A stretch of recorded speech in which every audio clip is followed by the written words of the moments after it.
बिस्मिल्लाहिर्रहमानिर्रहीम। अस्सलाम वालेकुम व्यूअर, आई एम नवीद।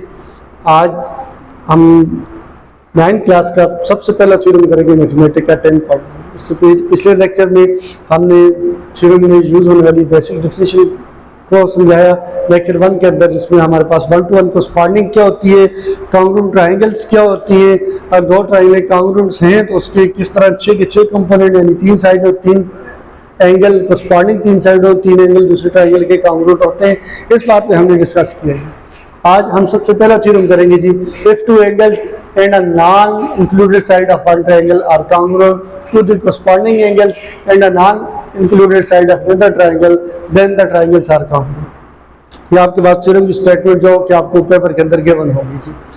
हमने इसके दो पोर्शन होते हैं जी, एक गिवन एक होता है टू प्रूव। गिवन कहाँ तक होता है, देन से पे या लास्ट कामा से पहले पहले जो बात होती है वो आप गिवन के पोर्शन में लिखते हैं, और जो देन के बाद आती है उसको प्रूव में लिखते हैं। ओवरऑल थ्योरम के अंदर 6 कंपोनेंट 6 पार्ट होते हैं। स्टेटमेंट्स, फिगर, यानी फिगर आप वो बनाते हो जिसका स्टेटमेंट के अंदर जिक्र किया गया हो। सर्कल को कहो तो सर्कल बनाते हो, ट्रायंगल को कहो ट्रायंगल बनाते हैं, ठीक हो गया। और गिवन में हम कामा से पहले वाला डाटा लिखते हैं। तो प्रूफ में देन के बाद वाली चीज को हम लिखते हैं। और जो इसका 5वां पार्ट होता है कंस्ट्रक्शन, इसमें हम अपनी जरूरत के मुताबिक कंस्ट्रक्शन करते हैं कि फिगर के अंदर कोई परपेंडिकुलर बाइसेक्टर कर दिया, कोई लाइन लगा दी, कोई सब्स्टिट्यूशन कर दी, वो हम कंस्ट्रक्शन में उसको मेंशन करते हैं। फिर लास्ट पार्ट जिस तरह क्वेश्चन के अंदर सोल्यूशन होता है, यहाँ प्रूफ होता है कि आप जो प्रूफ में जो स्टेटमेंट देते हो उसकी रीजन लाजमी देते हो। प्रूफ के दो पार्ट, स्टेटमेंट्स एंड रीजन। आप जो भी बयान दोगे अपना टारगेट साबित करने के लिए आप उसकी रीजन लाजमी दोगे। अब आते हैं थ्योरम की स्टेटमेंट के। हमारे पास दो हिस्से हैं, एक गिवन और दूसरा टू प्रूव। और मजीद थ्योरम के अंदर जो मोटी चीज है वो ट्रायंगल है। ट्रायंगल का जिक्र किया हुआ बल्कि दो का किया हुआ, तो हमने दो ट्रायंगल बना दिए। एक ट्रायंगल है जी ABC और दूसरी ट्रायंगल है DEF। इस ट्रायंगल के अंदर आपके पास कहते हैं इफ टू एंगल्स, अगली बात को छोड़ देते हैं, are congruent to the corresponding angles of another triangle. अगर इस पहली ट्रायंगल के कोई सी भी दो एंगल इस दूसरी ट्रायंगल के किसी भी दो एंगल के कांग्रुएंट होंगे तो हम कोई सी भी दो एंगल उठा लेते हैं। तो गिवन के पोर्शन में सबसे पहले इन दोनों को मवाजना करके लिखेंगे, कोरस्पॉन्डिंग लिखेंगे। तो ट्रायंगल ABC की कोरस्पॉन्डिंग ली गई है किसके साथ, ट्रायंगल DEF के साथ। और इस मुवाजने में इस कोरस्पॉन्डिंग में क्या कहा गया है कि कोई सी भी दो एंगल आपस में इसके कोरस्पॉन्डिंग एंगल्स के कांग्रुएंट है दूसरे ट्रायंगल के। तो मैं लेट करता हूँ, ये जो एंगल A है ये कांग्रुएंट है, A के कोरस्पॉन्ड में कौन है, दूसरी ट्रायंगल के अंदर एंगल D है, इस D के कांग्रुएंट है। और इसी तरह लेट करता हूँ कि आपके पास ये जो एंगल B है ये कांग्रुएंट है किसके, एंगल E के, क्योंकि B के कोरस्पॉन्ड में E मौजूद है दूसरी ट्रायंगल के अंदर। और अगली इसकी बात पढ़ते हैं कि उसने पहले कह दिया कि टू एंगल्स आपने कांग्रुएंट लेने, एक ट्रायंगल के दूसरे ट्रायंगल के कोरस्पॉन्डिंग एंगल्स के। और मजीद कहते हैं non included side of one triangle. Non included side से मुराद ये जो दो एंगल आपने यूज किए, जिस तरह पहली ट्रायंगल को देखो तो एंगल A और एंगल B को आपने यूज किया, तो इनके लिए इंक्लूडेड साइड कौन सी होगी, AB साइड होगी जिस पर ये दोनों लाई करते हैं। जो जिन दो एंगल को आपने मेंशन किया, एंगल A और एंगल B ट्रायंगल से जिनको चुना, वो दोनों AB पर लाई करते हैं। तो AB इन दोनों के लिए इंक्लूडेड साइड है। तो नॉन इंक्लूडेड साइड कौन सी है, दो बन सकती है, एक BC बन सकती है, दूसरी AC बन सकती है। सिमिलरली इस BC के कोरस्पॉन्ड में कौन है, EF है। तो वो आपसे ये कहता है कि एंड नॉन इंक्लूडेड साइड उठानी है आपने, यानी जो एंगल जो आप उठा रहे हो कोरस्पॉन्डिंग दूसरे के कांग्रुएंट ले रहे हो, उन दोनों एंगलों की कौन सी साइड उठानी है आपने, नॉन इंक्लूडेड। तो नॉन इंक्लूडेड इस एंगल A और B के लिए कौन सा है, BC और AC है। तो आप कह सकते हैं कि BC इस कांग्रुएंट टू EF उठा लेते हैं। हमारे पास ऑप्शन AC और DF की भी है। तो ये आपके पास क्या था, तो आपने इन दोनों एंगलों के लिए नॉन इंक्लूडेड साइड दो ऑप्शन थे, एक BC थी दूसरी AC थी, जिसमें A और B दोनों लाई नहीं करते। तो आपने कौन सी चूज की, BC, और इस BC के कोरस्पॉन्ड में कौन है, EF है। तो आपने कह दिया कि ये आपने गिवन में कोई सी भी दो एंगल और एक नॉन इंक्लूडेड साइड एक ट्रायंगल की आपने कांग्रुएंट रख ली किसके, दूसरी ट्रायंगल की कोरस्पॉन्डिंग दो एंगल और कोरस्पॉन्डिंग नॉन इंक्लूडेड साइड की। ठीक हो गया। और टू प्रूव देन के बाद वाला हिस्सा टू प्रूव के अंदर आता है। तो देन के बाद कहते हैं ट्रायंगल्स आर कांग्रुएंट। प्रूव करो कि ट्राइंगल कांग्रुएंट होंगी, यानी ये दोनों ट्राइंगलों को आप कांग्रुएंट साबित करें। तो आपके पास ट्राइंगल टू प्रूव में आप देखेंगे ट्राइंगल ए बी सी, आपने उसको कांग्रुएंट प्रूव करना है किसके, ट्राइंगल डी ई एफ के। ठीक है, अब हमारे पास जो पास्टुलेट मौजूद है दो ट्राइंगलों को कांग्रुएंट शो करने के लिए, वो है एसएस पास्टुलेट। उसकी रिक्वायरमेंट ये है कि अगर आप इन दोनों ट्राइंगलों को कांग्रुएंट शो करना चाहते हैं तो इस ट्राइंगल की कोई सी भी दो साइडें और उनका इंक्लूडेड एंगल दूसरी ट्राइंगल के करस्पॉन्डिंग दो साइडों और उनके इंक्लूडेड एंगल के कांग्रुएंट हो जाए तो दोनों ट्राइंगल कांग्रुएंट हो जाती हैं। यानी रिक्वायरमेंट ये है कि दो साइडें हो और उनका इंक्लूडेड एंगल हो। तो मेरे पास जो साइड कांग्रुएंट है इसकी, एक बी सी कांग्रुएंट है किसके, ई एफ के, और इसके अलावा एंगल बी कांग्रुएंट है एंगल ई के, और एंगल ए कांग्रुएंट है एंगल बी के। और ये रिजल्ट है कि अगर दो किसी ट्राइंगल के दो एंगल दूसरी ट्राइंगल के किसी भी करस्पॉन्डिंग दो एंगल्स के कांग्रुएंट हो तो तीसरा ऑटोमेटिकली या करस्पॉन्डिंग एंगल आपस में कांग्रुएंट होते हैं, जिसको बाकायदा तौर पर मैंने यहाँ साइड पे लिखा हुआ है कि अगर एंगल ए दूसरी ट्राइंगल के करस्पॉन्डिंग एंगल डी के कांग्रुएंट है और पहली ट्राइंगल का एंगल बी दूसरी ट्राइंगल के अपने करस्पॉन्डिंग एंगल ई के कांग्रुएंट है, तो ऑटोमेटिकली एंगल सी और एंगल एफ भी कांग्रुएंट होंगे, जिसका बाकायदा प्रूफ यहाँ मौजूद है कि इन दोनों को ऐड किया मैंने, लेफ्ट साइड आपस में है, राइट साइड आपस में है।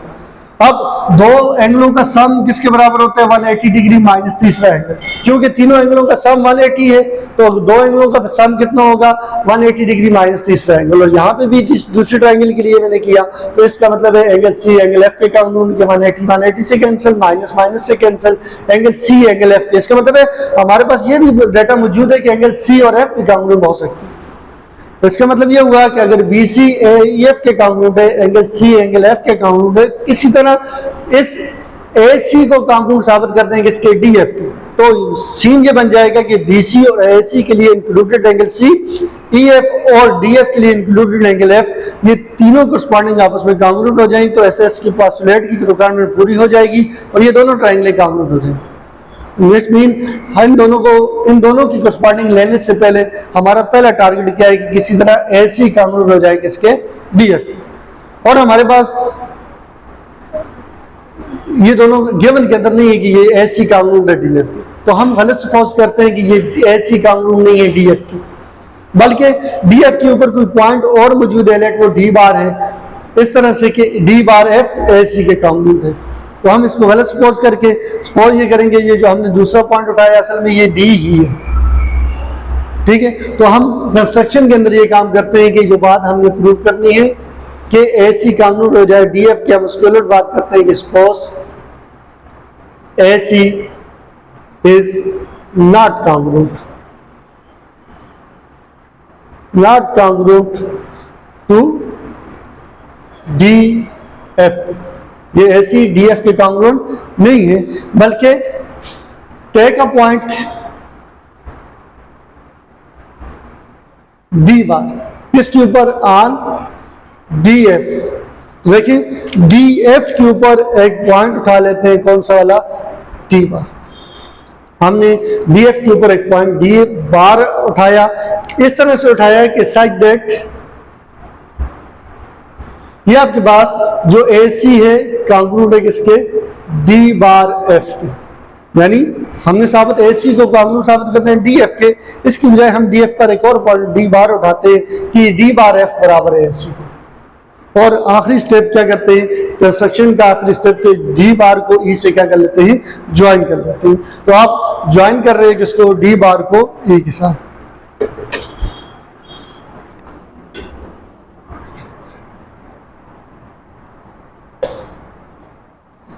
ये हमने बी बार को एफ ई के साथ क्या कर लिया, ज्वाइन कर लिया, और उस बात को लिख भी लेते हैं, join D bar to F. ठीक है, इस तरह हमारे पास एक नई ट्राइंगल बनी, कौन सी वाली, डी बार ई एफ। ठीक हो गया। हम अब हमारा टारगेट प्रूफ की तरफ आते हैं। सेक्शन में हमने जो प्रूफ करना से उसको उलट हमने सपोज कर लिए कि ऐसी कांग्रुएंट नहीं है डीएफ के। अब हमारा टारगेट ये है कि किसी तरह साबित कर दें कि डी बार और डी ए की पॉइंट। और ये कब मुमकिन है कि जब ई पे बनने वाला एंगल दो तरीके से बनता है, एक डी ई और ई एफ मिलते हैं आपस में, और एक डी बार ई और ई एफ आपस में मिलते हैं, तो ये दोनों मुख्तलिफ एंगल हैं हमारी सुपोजिशन के मुताबिक। According to our supposition, angle DEF and D bar EF are not equal. अगर ये इक्वल होंगे तो उसका मतलब है डी बार और डी में कोई फर्क भी नहीं है। इट्स मीन हमारा टारगेट ये है कि हम साबित करें ये जो दो एंगल हैं जो DEF और D बार EF है ये दोनों एक ही है। अगर ये दोनों एंगल एक है इसका मतलब है डी बार और डी पॉइंट में कोई फर्क भी नहीं है। और हमें एक बात पता है कि ये एंगल B कांग्रुएंट है किसके, एंगल E के। और कौन सा वाला E, कंस्ट्रक्शन से पहले जो था DEF angle, angle DEF E point पे जो बनते हैं किससे मिलकर बनते हैं, DE और EF जब मिलते हैं।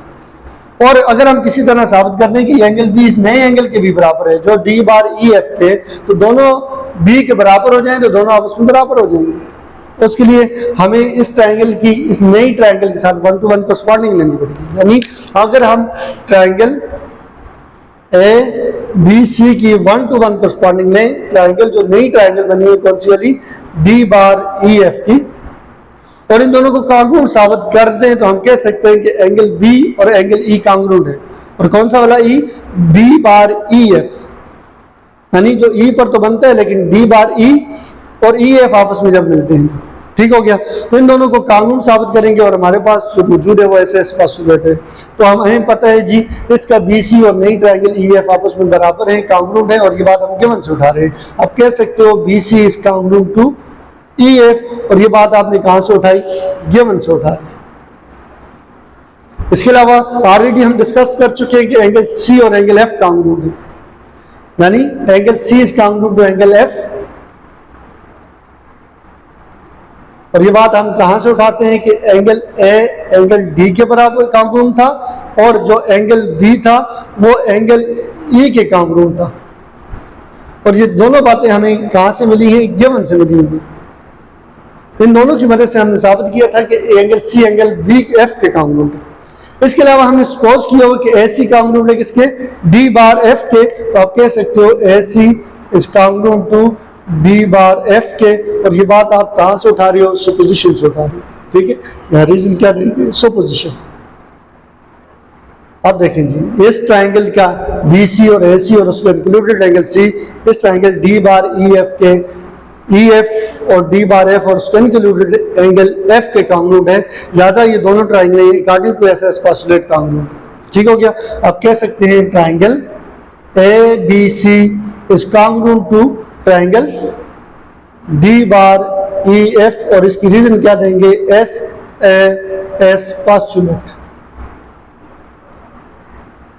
जिसके अकॉर्डिंग दो साइडें और उनका इंक्लूडेड एंगल दूसरे ट्रायंगल के करस्पॉन्डिंग दो साइडें और करस्पॉन्डिंग इंक्लूडेड एंगल के कांग्रुएंट हो तो दोनों ट्रायंगल कांग्रुएंट होते हैं। अगर ये दोनों ट्रायंगल कांग्रुएंट हैं, इट्स मीन हम कांग्रुएंट्स आप ट्रायंगल में पढ़ चुके हैं कि उनके फिर 6 के 6 कंपोनेंट आपस में कांग्रुएंट है। और हमें कौन सा चाहिए, किसी तरह से एंगल बी को इस नए वाले एंगल ई के कांग्रुएंट साबित कर दें। तो एंगल बी को आप कह सकते हो कांग्रुएंट है किसके, नया वाला एंगल बी कैसे बनता है, डी बार ई एफ से। और इसकी रीजन क्या है कि ये दोनों ट्रायंगल कांग्रुएंट है और उनके करस्पॉन्डिंग एंगल्स हैं, लिहाजा इसलिए आपस में कांग्रुएंट। आप कह सकते हैं करस्पॉन्डिंग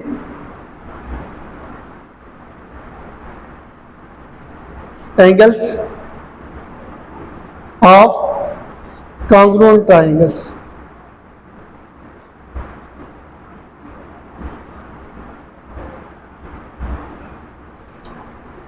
ये क्वेश्चन नंबर आपके पास मान आ गया। अब आपको मजीद पता है ये एंगल बी किसके कांग्रुएंट है, इस एंगल ई के।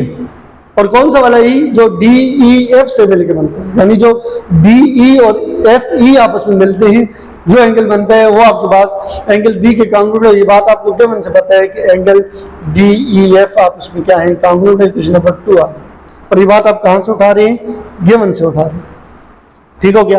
अब क्वेश्चन नंबर 1 और 2 को देखें, ये दोनों एंगल बी के कांग्रुएंट हैं, इट्स मीन ये दोनों एंगल आपस में क्या हैं, कांग्रुएंट हैं।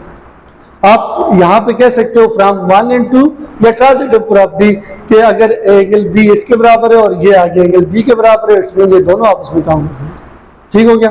तो आप कह सकते हो angle B bar E F is congruent to angle D E F के। और ये बात आपने कहां से उठाई, फ्रॉम 1 एंड टू भी कह सकते हैं और कह सकते हैं ट्रांजिटिव प्रॉपर्टी, ट्रांजिटिव प्रॉपर्टी या एंगल कॉम्पोनेंट।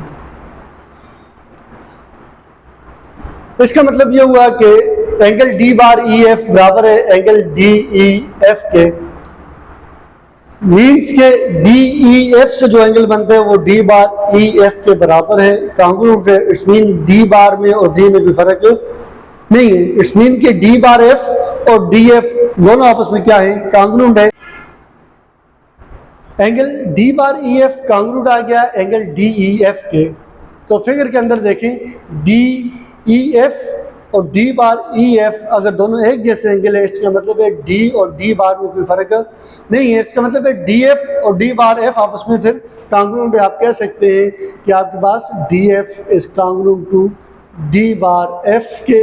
और रीजन क्या देंगे कि जो एंगल डी ई एफ है वो कांग्रुएंट है किसके, angle D bar E F के। तो यानी डी पॉइंट चेंज करने से, डी बार में करने से इन दोनों में फ़र्क नहीं पड़ता। तो इसका मतलब है डी और डी बार में भी फ़र्क नहीं है। तो अगर ये दोनों बराबर हैं, कांग्रुएंट है, तो आप कह सकते हैं कि D F is congruent to A C. और ये बात मैंने कहाँ से उठाई कि ए सी कांग्रुएंट है डी बार एफ के, तो डी बार एफ की जगह आप ए सी लिख सकते हो। तो ये आप लिख सकते हो कि A C is congruent to D bar F, इसलिए मैंने डी बार एफ की जगह क्या लिख दिया, ए सी लिख दिया। अब हमारे पास चीज़ें पूरी हो गई हैं कि दो साइडें और इंक्लूडेड एंगल आपके पास कांग्रुएंट आ चुके हैं दोनों ट्राइंगलों के। इनकी 1 to 1 कोरस्पॉन्डिंग लेते हैं कौन सी वाली, ट्राइंगल ए बी सी की 1 to 1 कोरस्पॉन्डिंग लेते हैं ट्राइंगल डी ई एफ की, जिनको हमारा टारगेट था कि कांग्रुएंट साबित करें। अब फिगर की तरफ आते हैं। हमें गिवन है कि बी सी कांग्रुएंट है किसके, ई एफ के। B C is congruent to E F, ये बात हमें गिवन है। ऑलरेडी प्रूव कर चुके हैं कि ए सी कांग्रुएंट है डी एफ के, तो इनका इंक्लूडेड एंगल बी सी और ए सी को कौन सा बनता है, एंगल सी। तो angle C is congruent to angle F. और इसकी रीजन क्या देंगे, ये बात भी आपको गिवन ही है क्योंकि आप ऑलरेडी ये बात प्रूव भी कर चुके हो, A C is congruent to F. और आप जो साबित कर चुके हो कि ये जो आपका ए सी है वो कांग्रुएंट है किसके, डी एफ के। A C is congruent to D F के, और ये बात आप साबित कर चुके हो। और ए सी को पहले लिखोगे, डी एफ को बाद में, क्योंकि ए सी इस तरफ है इस ट्राइंगल में और डी एफ इसमें है, ठीक है। तो आपने ये बात प्रूव की हुई है तो प्रूफ हो जाएगा। तो आप देखें इन दोनों ट्राइंगलों की दो साइडें और इंक्लूडेड एंगल दूसरे ट्राइंगल के कोरस्पॉन्डिंग दो साइड और इंक्लूडेड एंगल के कांग्रुएंट है, लिहाजा ये दोनों ट्राइंगल आपस में, सॉरी यहाँ पे 1 to 1 कोरस्पॉन्डिंग, ठीक हो गया। लिहाजा आपके पास triangle A B C congruent होगा किसके, ट्राइंगल डी ई एफ के। और ये वजह क्या है, एस ए एस पोस्टुलेट, ठीक है। तो आज हमने ये बात साबित कर दी कि अगर किसी दो ट्राइंगलों के दो एंगल्स और उनका नॉन इंक्लूडेड साइड आपस में कांग्रुएंट होंगी तो दोनों ट्राइंगलें कांग्रुएंट होगी। तो ये आपके पास 10.10, नेक्स्ट लेक्चर में इंशाल्लाह 10.2। Angle D bar E F congruent आ गया एंगल डी ई एफ के। तो फिगर के अंदर देखें डी ई एफ और डी बार ई एफ अगर दोनों एक जैसे एंगल है, इसका मतलब है डी और डी बार में कोई फर्क नहीं है। इसका मतलब है डी एफ और डी बार एफ आपस में फिर कांग्रुएंट है। आप कह सकते हैं कि आपके पास D F is congruent to D bar F के। और रीजन क्या देंगे कि जो एंगल डी ई एफ है वो कांग्रुएंट है किसके, angle D bar E F के। तो यानी डी पॉइंट चेंज करने से, डी बार में करने से इन दोनों में फर्क नहीं पड़ता। तो इसका मतलब है डी और डी बार में भी फर्क नहीं है। तो अगर ये दोनों बराबर हैं, कांग्रुएंट है, तो आप कह सकते हैं कि D F is congruent to A C. और ये बात मैंने कहाँ से उठाई कि ए सी कांग्रुएंट है डी बार एफ के, तो डी बार एफ की जगह आप ए सी लिख सकते हो। तो ये आप लिख सकते हो कि A C is congruent to D bar F, इसलिए मैंने डी बार एफ की जगह क्या लिख दिया, ए सी लिख दिया। अब हमारे पास चीजें पूरी हो गई हैं कि दो साइडें और इंक्लूडेड एंगल आपके पास कांग्रुएंट आ चुके हैं दोनों ट्राइंगलों के। इनकी 1 to 1 कोरस्पॉन्डिंग लेते हैं कौन सी वाली, ट्राइंगल ए बी सी की 1 to 1 कोरस्पॉन्डिंग लेते हैं ट्राइंगल डी ई एफ की, जिनको हमारा टारगेट था कि कांग्रुएंट साबित करें। अब फिगर की तरफ आते हैं। हमें गिवन है कि बी सी कांग्रुएंट है किसके, ई एफ के। B C is congruent to E F, ये बात हमें गिवन है। ऑलरेडी प्रूव कर चुके हैं कि ए सी कांग्रुएंट है डी एफ के, तो इनका इंक्लूडेड एंगल बी सी और ए सी को कौन सा बनता है, एंगल सी। तो angle C is congruent to angle F और इसकी रीजन क्या देंगे, ये बात भी आपको गिवन नहीं है क्योंकि आप ऑलरेडी ये बात प्रूव भी कर चुके हो, ऐसी इज कांग्रुएंट टू एफ। और आप जो साबित कर चुके हो कि ये जो आपका ए सी है वो कांग्रुएंट है किसके, डी एफ के, A C is congruent to D F के, और ये बात आप साबित कर चुके हो। और ए सी को पहले लिखोगे, डी एफ को बाद में, क्योंकि ए सी इस तरफ है इस ट्राइंगल में और डी एफ इसमें है, ठीक है। तो आपने ये बात प्रूव की हुई है तो प्रूफ हो जाएगा। तो आप देखें इन दोनों ट्राइंगलों की दो साइडें और इंक्लूडेड एंगल दूसरे ट्राइंगल के करस्पॉन्डिंग दो साइड और इंक्लूडेड एंगल के कांग्रुएंट है, लिहाजा ये दोनों ट्राइंगल आपस में सॉरी यहाँ पे 1 to 1 करस्पॉन्डिंग, ठीक हो गया। लिहाजा आपके पास triangle A B C congruent होगा किसके, ट्राइंगल डी ई एफ के, और ये वजह क्या है, एस ए एस पोस्टुलेट, ठीक है। तो आज हमने ये बात साबित कर दी कि अगर किसी दो ट्राइंगलों के दो एंगल्स और उनका नॉन इंक्लूडेड साइड आपस में कांग्रुएंट होंगी तो दोनों ट्राइंगलें कांग्रुएंट होगी। तो ये आपके पास 10.1 थी, नेक्स्ट लेक्चर में इंशाल्लाह 10.2।